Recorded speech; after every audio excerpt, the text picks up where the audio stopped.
¿Qué tal? ¿Cómo están? Bienvenidos a este espacio de entrevistas de New Digitales. En este caso nos toca hablar de agro, de campo y más específicamente de ganadería. Así que bueno, para hablar estamos con un especialista que es Diego Ponti, es consultor ganadero de la consultora, valga la redundancia, AZ Group. ¿Qué tal, Diego? ¿Cómo estás?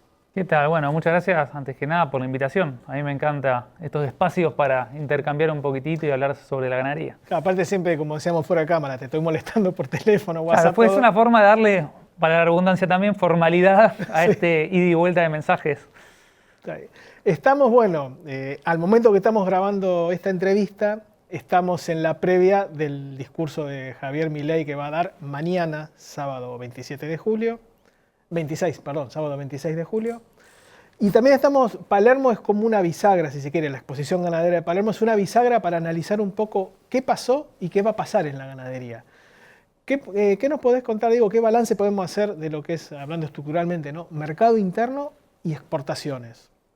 Bueno, tenemos una ganadería que desde el 2024 cambió completamente, radicalmente, porque cambiaron las reglas de juego, las condiciones para los negocios. Desde una apertura comercial, eliminación de restricciones y demás.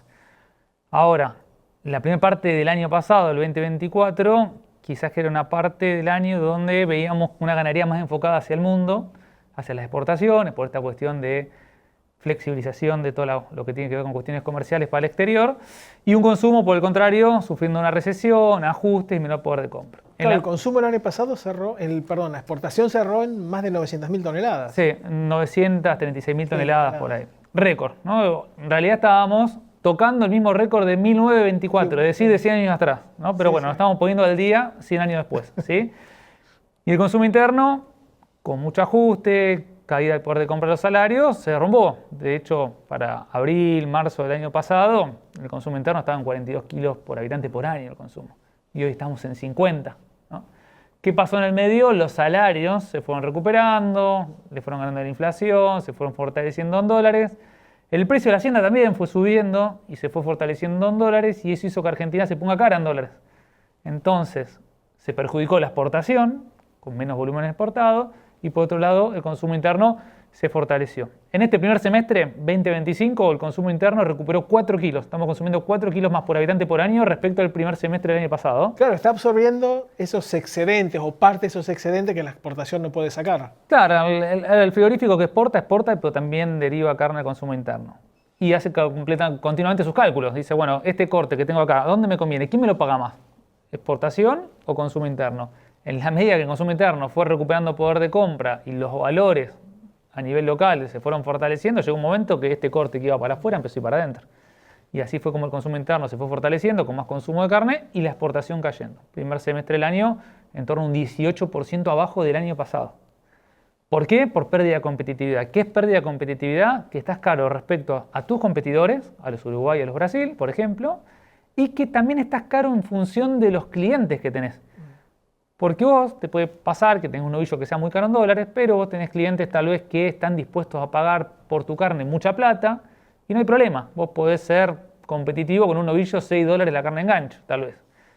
Argentina, con un novillo en 4 dólares con 7, 4 dólares con 8, le costaba mucho y le costó mucho durante el primer semestre posicionarse en el mundo. Sobre el fin del primer semestre, ya mayo, junio, cambió también radicalmente la cuestión porque a favor de Argentina los precios internacionales de la carne comenzaban a levantar y los precios de la hacienda en nuestros países competidores también empezaron a recuperarse. Subas grandes, estamos hablando de 30, 40% respecto al año pasado. Entonces, también esas subas porque siempre viste que dice que el salario sube por escalera y los precios suben por ascensor. ¿Cómo fue las subas de hacienda en estos países que mencionabas? ¿Fue así también abrupta? Tuvieron una suba abrupta. Lo loco es que todo esto se da en un momento en que en el mundo hay mucha oferta de carne. Brasil, el año pasado exportó récord, este año va a superar la marca del año pasado. Australia también va a superar la marca del año pasado. Estas subas de precios internacionales no se están dando en un contexto de escasez de oferta, sino todo lo contrario, de una demanda muy firme. Los países tradicionales más otros países que se van sumando, mucho de todo lo que tiene que ver con sudeste asiático, Filipinas, Indonesia, Singapur, Malasia, etcétera, Vietnam, que antes no estaban esos países en el mapa o estaban en el mapa pero no estaban en el radar en términos de carne y de demanda, y de a poquito empiezan a traccionar y empiezan a hacer ese recorrido que hizo China unos años atrás, de empezar a incorporar de a poquito carne. Entonces, la cuestión es que Argentina, recién ahora, iniciado el segundo semestre del año, empieza a recuperar los volúmenes de exportación. De hecho, el dato de junio de exportación habla de unas 72.000 toneladas exportadas, que es una recuperación importante respecto a mayo. ¿Por qué nos recuperamos exportaciones? Porque mejoraron los precios internacionales y también porque el tipo de cambio en Argentina se movió. Estábamos con un tipo de cambio en torno a 1.100 pesos por dólar y pegamos un saltito casi a 1.300 pesos por dólar. Entonces se dieron las dos cuestiones, mejores precios internacionales, mejor tipo de cambio más favorable para la exportación. La exportación ahora en este segundo semestre empieza con más optimismo la última parte del año. Y en este primer semestre, vos hablabas de una caída de volumen. Los precios que por ahí estaban más o menos interesantes, ¿ayudaron a paliar esta pérdida? Sí. ¿O a compensar, mejor dicho, esta caída en volumen? Bien, hablemos de todos los precios. Mira, primero, para el consumo interno, el precio de la carne vacuna aumentó un 30% en el primer semestre. Y los salarios lo hicieron en torno a un 18 o 20%. Bastante por arriba de la inflación, estuvo en La inflación 15. estuvo en torno a 13-14%. Sí. ¿Qué te dice esto? El consumo interno bancó bien la suba del precio de la carne. La carne se movió muy por encima de los salarios, así todo el consumo interno lo absorbió. Cuidado con el segundo semestre, cuando generalmente en Argentina tenés más oferta de hacienda y más oferta de carne, porque ya con esa ventaja que tiene el precio de la carne respecto a los salarios, quizás que no tenés grandes expectativas de suba hacia adelante. El precio de la hacienda, un ternero por ejemplo, se actualizó respecto al año pasado en torno a un 65%. Pero lo interesante, más allá del año pasado, que es punta contra punta, hoy si querés redondear, vamos a redondear brusco, un ternero o un novillo cotizan en dólares billetes, el dólar que vos podés acceder y comprar, un 100% arriba del promedio de los últimos 5 julios. O sea, mismo mes del año, los últimos 5 años, vos vendés un ternero, vos vendés un novillo, cobrás pesos, los querés convertir en dólares, te das cuenta que tenés 100% más de dólares. Un precio que es realmente muy bueno. Te permite comprar muchos dólares y también te permite posicionarte muy bien en términos de insumos. Si vos te revalorizás en dólares y los insumos, en ganadería siempre sufrimos los insumos atados al tipo de cambio que devaluábamos y se disparaban, hoy el ganadero tiene un poder de compra inmenso respecto a el maíz con centro proteico, hacer una pastura, un verdeo, un fertilizante. Entonces, en definitiva, los precios de la hacienda son muy buenos, los precios de la carne se han actualizado para arriba de la inflación y el consumo interno lo tracciona, y la parte débil, que eran las exportaciones, te encontrás en los últimos 2 meses con un mundo con un fervor impresionante por la carne vacuna y precios que se mantienen muy firmes, y todos los analistas en cada uno de sus países, Brasil, Australia, Estados Unidos, están hablando de un ciclo de al menos 2-3 años. Porque la pregunta que te puedo hacer es, che, ¿esto llegó para quedarse o es un veranito ganadero que quizá que en septiembre se derrumba todo? No, la mayoría de los fundamentos hoy nos dicen, mirá que esto llegó para quedarse. Los valores altos en dólares están para quedarse. Y ahí mientras te escuchaba estaba pensando, acá estamos hablando más de la carne, la exportación, pensando un poquito en los productores. Me estás hablando de buen precio del ternero, poder de compra sobre insumos, ¿se viene una fase de retención? Bien, creo que la fase de retención comenzó, pero desde el lado quizás más, el más incipiente, o es el primero que se da, que tiene que ver con el peso promedio de faena. Es decir, que el productor comienza a retener manteniendo durante más tiempo la hacienda en campo, sumando más kilos básicamente. Sí. ¿Y por qué ocurre eso? Porque hoy, como te decía recién, al estar los insumos tan competitivos respecto al precio de la hacienda, te conviene sumar kilos. Entonces no te conviene vender. El clima acompaña también. El clima más o menos acompaña, los precios son buenos. Al ser buenos los precios, vos qué haces, vendés un poquito y el resto te lo quedás y seguís para adelante. Antes no hacías eso. Entonces, ahí tenés una primera retención. La otra retención, que es la más estructural, es la que nos está dando, que es la de los vientres. Nosotros cuando analizamos la faena todos los meses decimos, bueno, de toda esta faena, ¿cuántos son hembras, cuántos son machos? Y en Argentina hay un número teórico más o menos que arriba del 50% de hembras en faena estás liquidando y abajo de 45% estás reteniendo y en el medio estás en un equilibrio. Bueno, hoy estamos en 48%. Estamos más cerca de una fase de liquidación que de una fase de retención. Entonces no estamos viendo todavía esa retención fuerte del productor que dice, yo me quedo con más terneras, quiero más vientres, quiero más máquinas, más bien de capital, voy a invertir más, voy a inmovilizar más para tener más terneros en los próximos años. ¿Y qué está aprovechando estos precios buenos? Exacto. Uno de los motivos tiene que ver con eso. Pensá que hay muchas empresas que son mixtas y que no les ha ido bien con la agricultura y aprovechan estos precios. Claro, se encaja con el ternero. Para que tengas una idea, hoy un ternero o ternera cotiza en torno a $3.25. De los últimos 175 meses, es decir, desde el 2011 para acá, solamente 4 veces tuviste valores en estos niveles. Ah, Hoy, bueno. ¿qué dice el productor? Capturo. Puedo comprar dólares, vendo, compro dólares. Compro insumos, banco la parte agrícola que no me está yendo tan bien. Entonces estás tomando ganancia. Encierro un corral, vendo una vaquillona y también tengo buen negocio porque tengo maíz, porque tengo la ternera, la engordo y vendo más adelante. Pero no estoy haciendo esa retención que implica quizás un resultado de acá a Claro. 2 años, por Claro, ejemplo. porque siempre la caja se hace con los granos, Claro. generalmente. Ahora es al revés. O en algunos casos, no en todos, obviamente. Y está bueno ahí el comentario también, porque muchas veces el precio de los terneros, de los vientres, tiene que ver con lo que pasa con la agricultura. Vos sos agricultor, te va muy bien con la cosecha, así que hago con la plata, y decís, che, ¿por qué no ponemos un poquito de estos pesos que entraron, los dólares, en ganadería y diversificamos?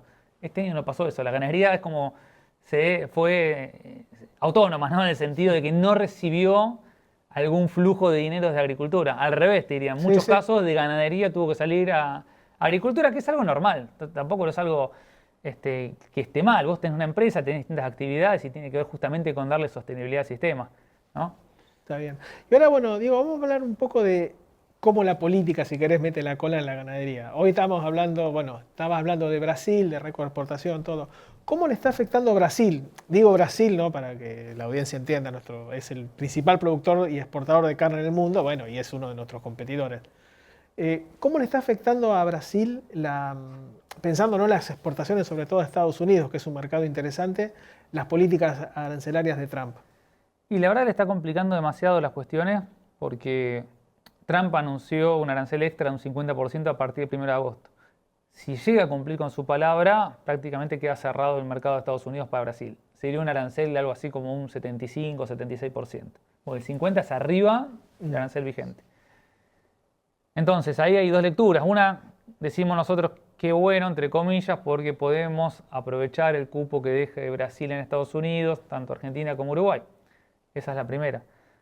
La segunda es preguntarse, ¿dónde va a ir todo ese volumen que Brasil mandaba a Estados Unidos? A algún lado va a ir. Y lo más probable es que en gran parte vaya a China. Cuando yo miro quiénes son mis clientes, China hoy, me gusta o no me gusta, es el 60% de lo que yo exporto. Tengo una dependencia muy grande de China. Y China es más comprador que tira por el lado del commodity todavía. Si bien compra especialidad y producto diferenciado, tiende más al commodity, al volumen. En esa compra de volumen, ¿a quién le va a comprar? Si A es igual a B, le va a comprar al más barato. Si para ellos todo lo mismo o no es una cuestión de competencia por calidad, van a preferir obviamente comprarle el más barato. Y ahí Brasil aparece como el más barato. De todas formas, cuando pasan estas cuestiones de aranceles y declaraciones y amenazas, nunca terminan de generar un marco de estabilidad o previsibilidad para decir, che, qué buena oportunidad que tenemos acá por 50% Brasil, Brasil queda fuera de Estados Unidos, vamos con todo. Quizás que ni ocurre, quizás que ocurre por 15 días, después Trump marcha para atrás. Lo peor que genera para mí es incertidumbre. Entonces incertidumbre paraliza al exportador brasileño y también está paralizando a los mismos estadounidenses. Pensar del otro lado, el importador de Estados Unidos, que dice, la carne que me llegue a Brasil a partir de agosto, ¿cuánto va a pagar de arancel? Porque lo tiene que pagar el importador de arancel, no tiene que pagar el brasilero. Después se le hace el descuento a la carne de Brasil. Entonces genera todo un escenario de incertidumbre que es lo peor porque paraliza todo. Y ahí estabas hablando de China, que es comprador, se orienta más bien a un mercado de, si querés, de volumen, de commodity, como decías. ¿Vos lo ves que se puede abrir a carne de más? Sí. A una carne de novillo, digamos, ya pasar lo está de la haciendo, vaca. de hecho. ¿Lo está haciendo? Ya lo está ¿Pero haciendo. en qué volúmenes? Vale, igual cualquier volumen que mueva China Exactamente. es destacable. Nosotros de Argentina viene creciendo cada vez más la participación de Argentina en corte de valor. Ejemplo, la Asociación Argentina de Angus envía carne Angus certificado y viene creciendo año a año en volumen, va abriendo nichos, va abriendo mercados. Los chinos buscan mucha diferenciación. De hecho, con la guerra comercial con Estados Unidos, entre otros países, se cortó el flujo de Estados Unidos a China. Estados Unidos a China le mandaba cortes de alta calidad. Los precios de exportación de Estados Unidos a China estaban en torno a $10.000 o más. Argentina en torno a 3.000, 4.000, 5.000 ahora. Sí, 5.000 como mucho. 5.000 como mucho. Ahí te das cuenta claramente que hay dos nichos, ¿no? El volumen, Argentina, Uruguay, Brasil, calidad Estados Unidos. Y los chinos salieron a buscar esos volúmenes que no llegan de Estados Unidos a Australia. Entonces hay una demanda a Australia porque tiene una calidad similar a Estados Unidos, puede lograr algo similar. Los chinos de alto poder adquisitivo buscan el bife prime, ¿viste? Que tiene mucha grasa intramuscular, mucho marlin. Bueno, Australia tiene la capacidad de generar un producto similar y tiene la ventaja de localización próxima a China, ¿no? Entonces lo ocupa Australia. Pero lo importante es que cada año, más allá de la cuestión económica, va cambiando la cultura y se va occidentalizando la cultura china. Y esos nichos de mercado de alto poder adquisitivo son los que viajan, que van a Europa y comen un bife con cubiertos, y van a Estados Unidos y hacen lo mismo. Entonces, de a poco, cada vez más hay tracción por los cortes de calidad, y eso es una oportunidad para Argentina, porque Argentina nunca me parece que va a ser muy competitiva en commodity. Podrá ser con alguna cuestión de las vacas, que es una carne de descarte, pero si vos querés pensar más de largo plazo, creación de valor, Argentina es un producto de calidad. Pasa, esa es una deuda que tiene el sistema ganadero argentino de producir un animal más pesado, quizá Sí, tuvimos 20 años de intervencionismo de las exportaciones, entonces si te pones a pensar, no estamos acostumbrados a exportar o a vender carne, estamos acostumbrados a despachar carne. ¿Qué le vendemos a China? Vaca. Nadie piensa en una vaca. El descarte Claro, vos no pensás en una vaca como un producto para exportar, no pensás en calidad y demás. ¿Qué pensás? ¿Es un descarte? Bueno, llegaron los chinos, me da una mano genial. Pensando en el corto plazo sirvió para que los ganaderos se capitalicen un poco. Y también de alguna forma te ayudó a hacer más fértil, a limpiar el stock, porque tenías mucha vaca improductiva. Hoy por hoy no se te preña la vaca, chau, afuera, porque tiene buen precio, la vendés. Antes, cuando no había una atracción importante o no había un mercado importante para esa vaca, vos le dabas más oportunidades, seguías dando vuelta en el rodeo, y así era como que eras muy ineficiente. Está bien, bueno, vamos a seguir con la política en la ganadería, pero ahora de la Casa Blanca nos vamos a la Casa Rosada. Estamos grabando esta nota antes de que se sepa, hay muchos trascendidos periodísticos que dicen que puede haber algún anuncio en baja de retenciones a la carne vacuna, más específicamente al novillo. Y vos marcabas algo muy interesante, claro, que el año pasado fue a la vaca. Exactamente, el año pasado en la Rural 2024 se anunció la eliminación de los derechos de exportación para la vaca, que eran de un 9%, y se redujo para novillo a 6,75%. Hoy, para toda la carne proveniente de la categoría novillo, rige ese 6,75%. Desde hace rato se está trabajando, puerta adentro, en tratar de eliminar ese derecho de exportación, que a diferencia de agricultura, en el caso de ganadería, no significa mucho dinero. Para que tengan una idea, no llega a ser 100 millones de dólares, ¿no? Lo que dejaría de percibir el Estado por el costo fiscal. Entonces no hay un costo fiscal. Tiene que ver más que nada con un gesto o la señal que le da a otros sectores. Pero lo más probable, desde mi punto de vista, es que se anuncie una eliminación de los derechos de exportación para la carne. Y sobre todo apoyándome en ese sentido, ¿no? ¿Cuál es la lógica? Dar una buena noticia en la rural y que sea real o viable en términos fiscales. 80 millones de dólares no le va a cambiar la vida para nada al gobierno, ¿no? Sí, es una señal, y más en la sociedad rural, justamente. Exactamente, y de esa forma quedaríamos con exportaciones de carne vacuna con arancel al 0%, que es lo normal en todo el mundo, ¿eh? No es una cuestión extraordinaria nuestra. No existe en el mundo un impuesto a la exportación. Y eso al día siguiente. Milei mañana anuncia que se elimina esta retención al novillo. ¿Cómo ves que de acá a fin de año puede impactar en el negocio? Yo creo que el principal beneficiario va a ser el productor, porque el frigorífico, con estos precios internacionales y sin derecho de exportación, vamos a hacer ese supuesto que no están los derechos de exportación, va a ganar mayor poder de compra, ¿no? Y va a tener más interés por el negocio del novillo, lógicamente. Se va a dar vuelta, va a ir a buscar novillo. Estructuralmente en Argentina no hay muchos novillos. Viene cayendo el stock de novillo hace años. Vas a presionar sobre una categoría que no abunda, con lo cual lo más probable es que tengas que pagar más por ese novillo. Y vas a poder pagar más por ese novillo porque te sacaron ese 6,75 de derecho de exportación. Entonces, finalmente, el productor va a tener mejor precio para ese novillo, que después puede ser que a lo largo de la cadena se traslade el precio del ternero. Es lo que te iba a preguntar, si puede tener un derrame sobre cuando hablamos a lo que voy con esta idea es que cuando hablamos de derecho de exportación siempre pensamos en el frigorífico, darle una mano, en la industria que está mal y que los costos y la competitividad y demás. Y muchas veces pasa, de hecho el año pasado pasó también, cuando anuncian la eliminación de los derechos de exportación para la vaca, arrancado ya el segundo semestre, que es un semestre donde cae la oferta de vaca, ese 9% inmediatamente pasó a precio, inmediatamente. Entonces quedó neutralizada, ¿no?, la cuestión. Tuviste que pagar más por la vaca porque hubo más competencia para buscar vaca en un momento donde no había tanta vaca. Lo que puede llegar a cambiar un poco el novillo, que hay poco novillo sí, pero cada vez hay más frigoríficos que producen su propio novillo. Ahí tenés una ventaja importante. Claro. Para aquellos que ya tengan su propia hacienda, que no es el 100% de lo que procesan, es una parte, un 20-30%, ahí vas a tener una ventaja. Igual hoy marcabas también otro dato interesante, bueno, además de esta 2024 vaca, 2025 novillo, que si no te entendí mal, que en facturación el novillo es el 65% de lo que entra por exportaciones. 68 aproximadamente, sí. Porque son los cortes asociados de mayor valor. O sea, no es volumen, pero es valor. Sí. Claro, ¿qué entraría ahí como para...? Y la cuota Hilton, lo que es Europa, gran parte de Estados Unidos, Chile, Israel. La integración se hace, ¿no? Vos agarramos un novillo, lo explicamos, te hace el frigorífico, dice cómo ubico cada corte. Bueno, a cada destino el corte que mejor me lo pague. Entonces tenés Israel que va al cuarto delantero, bajo el ritual kosher, tenés Europa que te demanda el cuarto trasero, Garrón y Brazuelo quizás que van para China, alguna parte de los cortes intermedios van para Chile, asado, vacío, matambre queda acá en Argentina. En definitiva, se va haciendo el mejor negocio para cada corte. Está bien. Bueno, ya para ir cerrando, un mercado interno fortalecido que viene con espalda más ancha, si querés, una exportación que tiene por ahí un mejor panorama y una quita, vamos a plantear que se quitan los derechos de exportación para novillo. ¿Qué ves de acá para adelante, para los próximos meses? Bueno, para los próximos meses, yendo de atrás para adelante en la cadena, para lo que es invernada, para lo que es ternero, vamos a tener precios muy firmes, porque terminó una zafra, la del primer semestre, la de todos los años, donde se concentran la mayor cantidad de ventas, y los precios nunca aflojaron. Mucho interés por el ternero, mucho interés por la ternera. Eso se va a seguir manteniendo. ¿Y por qué se mantiene eso? Además ahora de haber menor oferta, por esta cuestión de que los costos son competitivos para producir kilos.